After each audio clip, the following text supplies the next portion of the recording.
غوث پاک فرماتے ہیں جس دن دریائے دجلہ سے میں واپس آیا، سنیے غوث پاک صرف کرامتیں سنتے ہیں نا، ٹھوکر سے مردے زندہ ہونا یقیناً وہ ان کا مقام ہے، لیکن اس مقام تک پہنچنے سے پہلے جو مشقتیں آپ نے اٹھائی ہیں وہ بھی تو بیان ہونا چاہیے۔ کیا کہنا صحیح ہے، وہ مسائل جو آپ نے برداشت کیے ہیں وہ بھی بیان ہونے چاہیے۔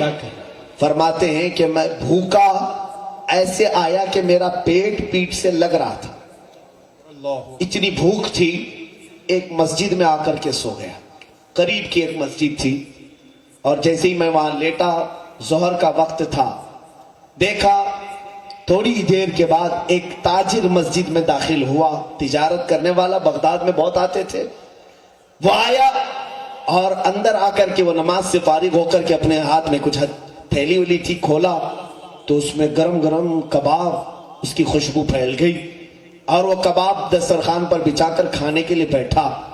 غوث پاک فرماتے میری نظریں اس طرف گئی تو اس نے مجھے دیکھا اور کہا بیٹا آ جاؤ دسترخوان میں شریک ہو جاؤ۔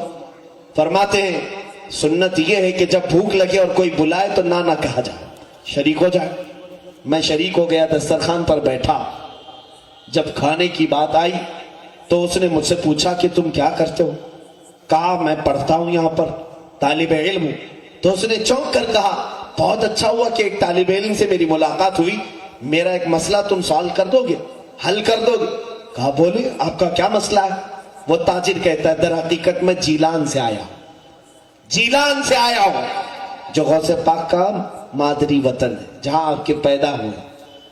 کہتا ہے میں جیلان سے آیا ہوں، تجارت کی غرض سے آیا تھا، تجارت میں بہت لاس ہو گیا، سب لٹ گیا، لیکن ایک بات ہے کہ میں جب جیلان سے نکل رہا تھا تو ایک بہت ہی عفت شعار خاتون ہے ہمارے شہر کی، جس کا نام فاطمہ ام الخیر ہے، سبحان اللہ، یہ غوث پاک کی ماں ہے، سبحان اللہ، فاطمہ ام الخیر بڑی پردہ نشین خاتون ہے۔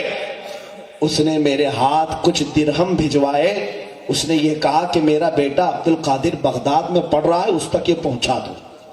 تو میں لے کر کے تو آیا، لیکن یہاں اتنے دن رہا، تجارت میں پورا خسارہ ہو گیا، مال ختم ہو گیا، اخیر میں میرے پاس صرف وہی درہم بچے تھے۔ بھوک کی اتنی شدت تھی کہ انہی درہموں سے میں ایک کباب خرید کر کے لے آیا ہوں، یہ جو ابھی کھا رہا ہوں یہ اسی بچے کے پیسوں کے کباب ہیں، میں وہ کھانے کے لیے بیٹھا ہوں۔ تم مجھے یہ مسئلہ بتاؤ، کیا میرا یہ کباب کھانا ابھی جائز ہے؟ غوث پاک نے فرمایا ہاں جائز ہے، کباب کھانا آپ کے لیے جائز ہے۔ کھا لیے، پورا کباب کھانے کے بعد اس نے پوچھا یہ مسئلہ مجھے بتاؤ کہ آپ نے کہاں پڑھا ہے، کسی کے بھی کباب کو کھانے کی آپ اجازت کیسے دے سکتے ہیں؟